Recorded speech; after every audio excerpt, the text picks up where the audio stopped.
Assalamualaikum warahmatullahi wabarakatuh. Perkenalkan, kami dari kelompok 8 yang hari ini akan mempresentasikan tentang peradaban Islam pada masa Daulah Safawiyah di Persia. Next. Saya akan memperkenalkan anggota kelompok dari kelompok 8. Yang pertama ada Aurel, yang kedua ada Michelle, lalu ada Bintang, ada Rizal, ada Nashwa, dan ada saya sendiri. Mungkin setelah ini presentasi akan dimulai dari poin-poin nomor 1. Dipersilakan untuk yang menjelaskan nomor 1. Baik, terima kasih. Di sini saya akan menjelaskan tentang poin nomor 1, yaitu muncul dan berkembangnya dinasti Safawiyah. Kerajaan berasal dari sebuah gerakan tarekat yang berdiri di Ardabil dan diberi nama Safawi. Lalu terus dipertahankan hingga menjadi gerakan politik. Lalu untuk yang memproklamirnya adalah Syah Ismail sebagai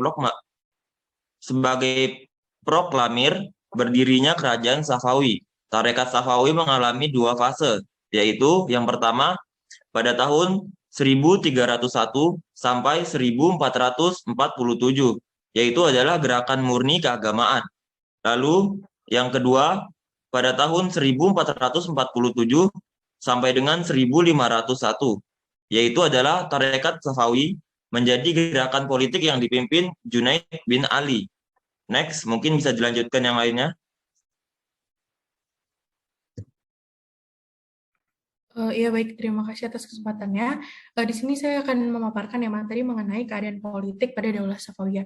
Nah, jadi sebenarnya Daulah Safawiyah ini tuh awalnya sebenarnya merupakan gerakan keagamaan murni.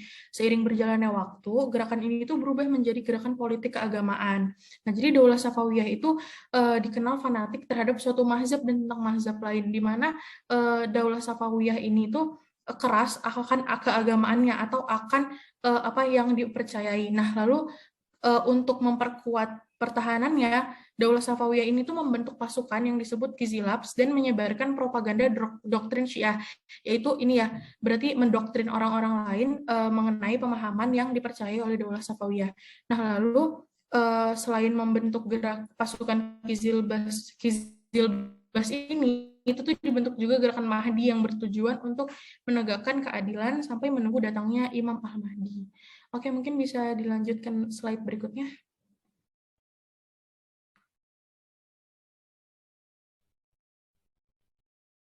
Oke, lalu di sini berikutnya itu masa kemajuan yang dialami oleh Daulah Safawiyah ini itu terjadi waktu kepemimpinan si Sultan Ismail, yang dimana Sultan Ismail ini berhasil melakukan ekspansi untuk memperluas kekuasaannya, yaitu dengan membersihkan sisa-sisa kekuatan Koyunlu di Hamadan dan menguasai provinsi Kaspia di Mazandaran. Nah, selain itu karena dengan taktik itu dalam kurun waktu 10 tahun beliau dapat menguasai seluruh wilayah di Persia. Namun, ia sempat mengalami kekalahan dari Daulah Utsmaniyah. Mungkin boleh dilanjut ke slide berikutnya. Oke, dalam mengalami kekalahan ini, beliau mengambil beberapa langkah untuk mengembalikan dinastinya, yaitu berupa langkah pertama, yaitu berusaha menghilangkan dominasi pasukan Kizilbas terhadap Daulah Safawiyah. Ya, Sultan Abbas I membentuk pasukan baru yang diberi nama Ghulam, yaitu pasukan itu terbentuk dari budak-budak tawanan perang Georgia, Armenia, dan Sirkasia yang telah ada dari masa Sultan Tahmasp I. Lalu berikutnya, langkah yang kedua yaitu melakukan perjanjian damai dengan Turki Utsmani dengan imbalan Sultan Abbas I itu harus menyerahkan kekuasaan di wilayah Azerbaijan dan wilayah-wilayah lainnya. Oke, mungkin bisa dilanjutkan oleh penerus saya yang lain, saya persilahkan. Oke, baik, terima kasih. Untuk selanjutnya yaitu tokoh-tokoh yang berperan dalam dinasti Safawiyah atau raja-raja yang menyandang gelar raja ya di dinasti Safawiyah ini. Yang pertama ini ada Ismail. Dia menjabat dari tahun 1501 hingga 1524. Selanjutnya ada Tahmasp I. Dia ini dari tahun 1524 sampai 1576. Nah, yang ketiga ini ada Ismail II. Dari tahun 1576 sampai 1577. Dan yang keempat ada Muhammad Hudabanda dari tahun 1577 hingga 1787. Yang kelima ada Abbas I dari tahun 1588 hingga 1628. Yang keenam ada Safi Mirza dari tahun 1628 hingga 1642. Yang ketujuh ada Abbas II dari tahun 1642 hingga 1667. Lalu yang kedelapan ada Sulaiman dari tahun 1667 hingga 1694. Yang kesembilan ada Husain dari 1694 hingga 1722. Yang kesepuluh ada Tahmasp II dari tahun 1722 hingga 1732. Dan yang terakhir itu ada Abbas II dari tahun 1732 hingga 1736. Bisa dilanjutkan ke next selanjutnya, ke slide selanjutnya. Terima kasih. Baik, terima kasih. Selanjutnya adalah faktor kemajuan atau kemajuan apa saja yang terjadi selama di dinasti Safawiyah.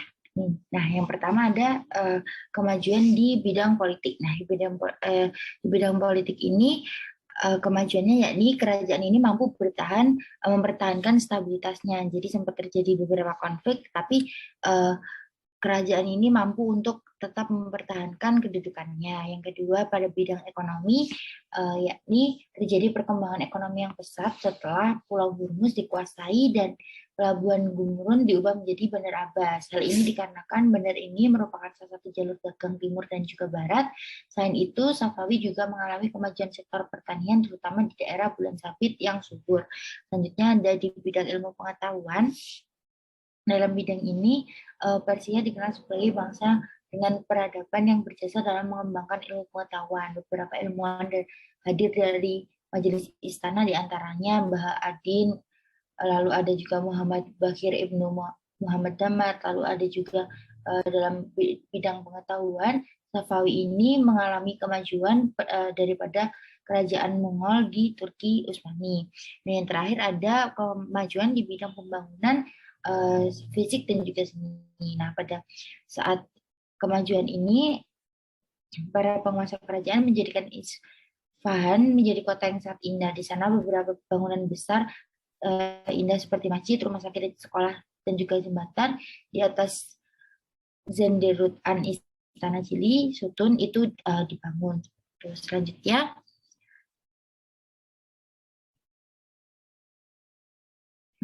untuk kelemahan dari kerajaan ini sendiri itu ada di sistem pemerintahan. Sistem pemerintahan kerajaannya masih bersifat monarki yang mengakibatkan tahta akan dilimpahkan kepada turunan dari raja yang ada sebelumnya. Nah, ketika ada sistem seperti itu, maka nanti ke bawahnya, semakin ke bawah, raja-raja yang terpilih itu cenderung lebih tidak kompeten. Dimulai contohnya dari raja pengganti Raja Abbas I itu dinilai kurang kompeten. Contohnya pada kepemimpinan Safi Mirza pada 1501 sampai 1524 yang dikenal sebagai seorang pemimpin yang lemah sehingga banyak kompleks kerajaan yang bersifat penyemburu dan lain-lain. Boleh dilanjutkan ke teman saya yang lainnya. Setelah ini kita akan membahas tentang proses dari keruntuhan dinasti Daulah Abbasiyah ini. Jadi setelah wafatnya Abbas I, tadi telah dijelaskan raja-rajanya, ada beberapa raja yang memimpin, yaitu Abbas II, Sulaiman, Husain, Tahmasp, dan Abbas III. Nah, dari situ malah terjadi keruntuhan atau proses-proses keruntuhan. Nah, di sini ada faktor internal dan faktor eksternal. Untuk faktor internalnya itu, pada masa Safi Mirza dan Shah Abbas II, administrasi pemerintahan diubah beberapa provinsi dan dibawahi oleh pemerintah pusat, sehingga diperintah langsung oleh Syah. Kebijaksanaan ini membawa negatif bagi kerajaan, yaitu melemahkan kelompok Khilzibasi yang menguasai daerah tersebut. Selanjutnya itu ada juga terjadi perebutan kekuasaan dalam kerajaan yang disebabkan oleh tradisi penunjukan raja seperti itu. Lalu selanjutnya ada dekadasi moral para raja dan watak-watak mereka yang kejam, seperti misalnya Safi Mirza, yang tidak segan-segan membunuh pembesar-pembesar kerajaan, Abbas dan Sulaiman yang pemabuk dan tidak terlalu memperhatikan kondisi kerajaan, dan juga rakyat yang bersikap apatis terhadap pemerintah. Next, selanjutnya coba di next slide-nya. Nah, selanjutnya itu ada faktor-faktor eksternalnya. Oke, ini ada faktor eksternalnya. Yang pertama itu ada konflik berkepanjangan. Konflik berkepanjangan ini terjadi oleh Tuki Usmani dengan Safawi tadi yang tidak pernah berhenti serta mengakibatkan lemahnya kekuasaan Safawi. Selanjutnya ada kelemahan-kelemahan yang akhirnya mengundang keberanian musuh untuk merampas daerah-daerah kekuasaannya Safawi. Ditambah lagi dengan banyaknya daerah dalam wilayah kekuasaan Safawi ini, sehingga mereka merasa ingin melepaskan diri dan melakukan pemberontakan daerah yang tujuannya itu agar mereka tidak dipimpin lagi di bawah dinasti dan melepaskan diri dari kerajaan. Mungkin boleh di next. Jadi dia berakhirnya pada tahun 1736 Masehi. Next.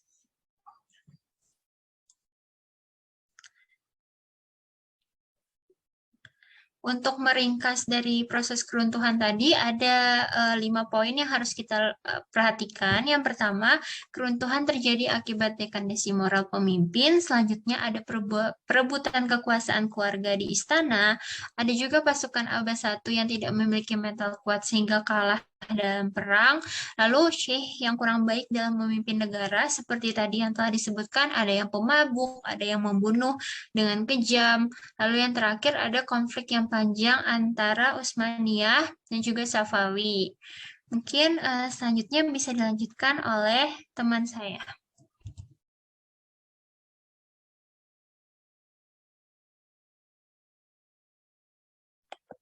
Baik, saya lanjutkan. Nah, pada dinasti Safawiyah ini memiliki beberapa peninggalan-peninggalan. Yang pertama itu ada Maidan Iman, ada Bazar Isfahan, ada Jembatan Kaju, sama ada Syahrbag. Nah, untuk peninggalan Maidan Iman itu juga disebut sebagai Naqsh-e-Jahan Square. Itu merupakan salah satu lapangan terbesar di dunia yang terletak di Iran. Area ini juga dikelilingi oleh bangunan dinasti Safawi lainnya, seperti Masjid Shah di sisi selatan, Masjid Syekh Lutfallah di sisi timur, Istana Ali Khofru di barat. Ada juga Bazar Isfahan. Bazar Isfahan itu adalah pasar yang menjual macam-macam cedera mata khas Isfahan, seperti mutiara istana, seni kaligrafi, dan juga lukisan. Selanjutnya itu ada Jembatan Kaju. Nah, Jembatan Kaju ini dibangun oleh Syah Abbas II yang memiliki fungsi ganda sebagai bendungan untuk mengurangi taman di sepanjang sungai Jainadeh. Gedung Syahrbag ini merupakan gedung yang dibangun dinasti Safawiyah pada masa Syekh Husain 1706. Ini diperuntukkan untuk sarana pendidikan. Syekh Husain memerintahkan pembangunan sekolah ini sebagai pusat pendidikan agama dan ilmu pengetahuan di Isfahan, sehingga bangunan ini dikenal sebagai kawah candra di muka bagi orang-orang yang belajar ilmu agama pada zaman tersebut. Untuk selanjutnya saya kembalikan ke moderator. Baik, mungkin itu saja pemaparan dari kami semua mengenai pembentukan Daulah Safawiyah di Persia, dimulai dari proses terbentuknya, lalu tadi ada juga susunan raja-raja beserta masa-masa mereka memimpin, ada juga sistem politik yang diterapkan oleh Daulah Safawiyah tersebut, dan ada juga kekurangan serta kelebihan dari sistem kerajaan yang terakhir ditutup dengan keruntuhan dan peninggalan-peninggalan dari dinasti Safawiyah. Mungkin itu saja yang dapat kelompok kami sampaikan. Mohon maaf jika banyak kekurangan dan kesalahan kata. Saya mewakili teman-teman saya izin menutup. Wassalamualaikum warahmatullahi wabarakatuh. Terima kasih.